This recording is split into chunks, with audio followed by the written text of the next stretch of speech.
الحمدللہ نحمدہ ونصلی علی رسولہ الکریم رب اشرح لی صدری ویسر لی امری واحلل عقدۃ من لسانی یفقہوا قولی۔ ان 4 آیتوں میں ہجرت کے فضائل، برکات اور احکام کا بیان ہے۔ لغت میں ہجرت کے معنی ہے کسی چیز سے بیزار ہو کر اس کو چھوڑ دینا، اور محاورات عامہ میں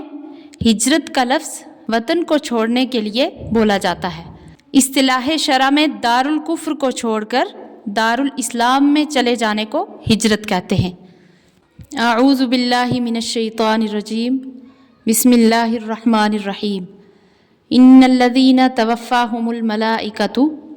وہ لوگ کہ جن کی جان نکالتے ہیں فرشتے، ظالمی انفسہم، اس حالت میں کہ وہ برا کر رہے ہیں اپنا، قالوا، تو کہتے ہیں فرشتے، فیما کنتم، تم کس حال میں تھے، قالوا کنا مستضعفین فی الارض، تو وہ کہتے ہیں ہم تھے بے بس اس ملک میں، یعنی ایسے لوگ جو کسی جگہ پر رہ کے گناہوں سے بچ نہیں سکتے تھے اور دوسری جگہ جانے پر قدرت بھی رکھتے تھے، اس کے باوجود بھی وہ اپنی جگہ نہیں چھوڑتے اور دوسری جگہ پہ نہیں جاتے جہاں وہ گناہوں سے بچ جاتے۔ تو جب ان کی روح قبض کرتے ہیں فرشتے تو پوچھتے ہیں کہ تم دین کے کس کس کام میں تھے،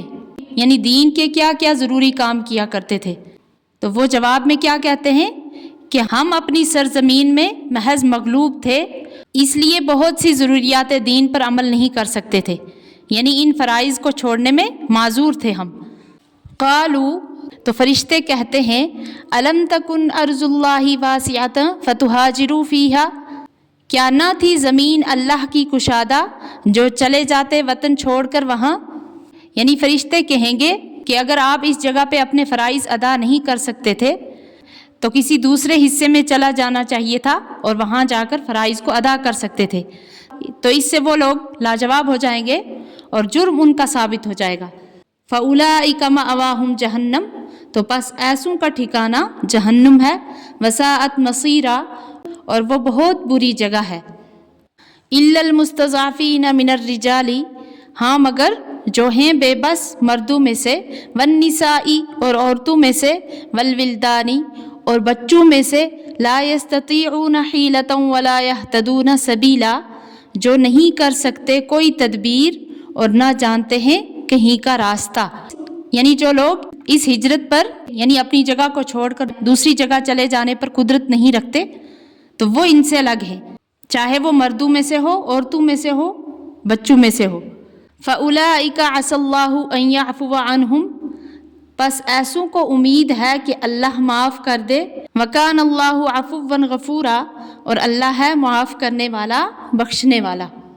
وَمَن يُهَاجِرْ فِي سَبِيلِ اللَّهِ، اور جو کوئی وطن چھوڑے اللہ کی راہ میں، یجد فی الارض مراغما کثیرا وسعہ، تو پائے گا اس کے مقابلے میں جگہ بہت اور کشائش، یعنی جو اللہ کے دین کے لیے ہجرت کرے گا تو اس کو روئے زمین پر جانے کی بہت جگہ ملے گی۔ وَمَن يَخْرُجْ مِن بَيْتِهِ مُهَاجِرًا إِلَى اللَّهِ وَرَسُولِهِ، اور جو کوئی نکلے اپنے گھر سے ہجرت کر کے اللہ اور اس کے رسول کی طرف، ثُمَّ يُدْرِكُهُ الْمَوْتُ، پھر آ پکڑے اس کو موت، فَقَدْ وَقَعَ أَجْرُهُ عَلَى اللَّهِ، تو مقرر ہو چکا اس کا ثواب اللہ کے ہاں، وَكَانَ اللَّهُ غَفُورًا رَحِيمًا، اور اللہ بخشنے والا مہربان ہے۔ یعنی ہجرت کی وجہ سے اگرچہ اس کا کام پورا نہ ہو، اللہ تعالیٰ اس کے بہت سے گناہ معاف فرما دیں گے، جیسا حدیث میں ہجرت کی فضیلت آئی ہے کہ ہجرت سے جو پہلے گناہ ہوتے ہیں وہ معاف ہو جاتے ہیں۔ تو یہ آیت بعض روایات کے مطابق حضرت خالد بن حزام کے بارے میں ہجرت حبشہ کے زمانے میں نازل ہوئی کہ یہ مکہ سے حبشہ کی طرف ہجرت کی نیت پر نکلے تھے، تو راستہ میں ان کو سانپ نے کاٹ لیا جس سے ان کی موت واقع ہو گئی۔ تو بہرحال ان تینوں آیتوں میں دار الکفر سے ہجرت کی ترغیب اور اس کے بڑے فضائل کا بیان واضح طور پر آ گیا۔ جن مسلمانوں کو غیر مسلموں نے